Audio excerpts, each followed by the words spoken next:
CSNBaltimore.com. And as I'm now joined by Tony Massenburg, longtime pro and obviously a former Maryland Terrapin as well, part of our basketball coverage. 18 turnovers, Tony. Yeah. That is an awful lot for a Maryland basketball team. The cause? Length in that zone. And Des Wells, I think, said it in the postgame show.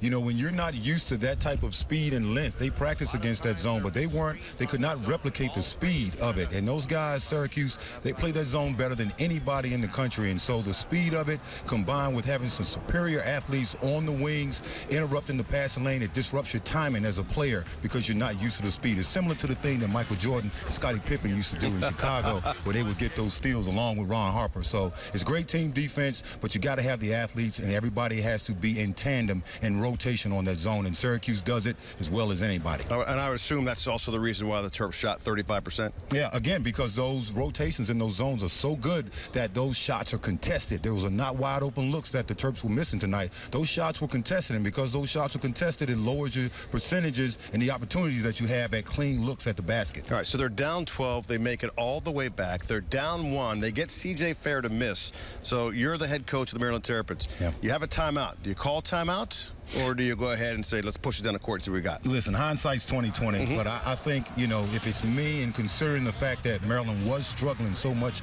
against that zone, particularly trying to hit shots, I think you have to call a timeout and give yourself the best opportunity to get a good shot and not allow them to get the ball again. So, but the other side of that is that when you do call that timeout, now that great zone has time to set up, and you could even have problems inbounding the ball with a team like Syracuse. So, again, you know, not a bad decision by Coach Turgeon. Again, hindsight's 20/20. No question. You can always look back and say shoulda, coulda, woulda. They lost by 2 to Duke, 4 to Pittsburgh. They can't quite get over the hump. Yeah. How do you get over that hump?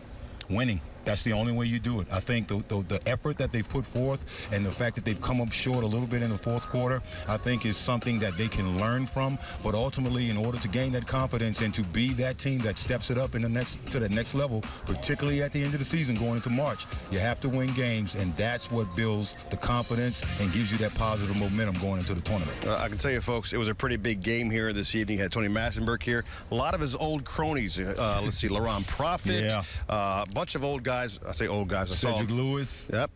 The former coach, Gary Williams, was up in the suite as well. Big night. Obviously, did not turn out the way Terp Nation would have liked. Tony, thanks for your time. Jakes, send it back to you. CSNBaltimore.com.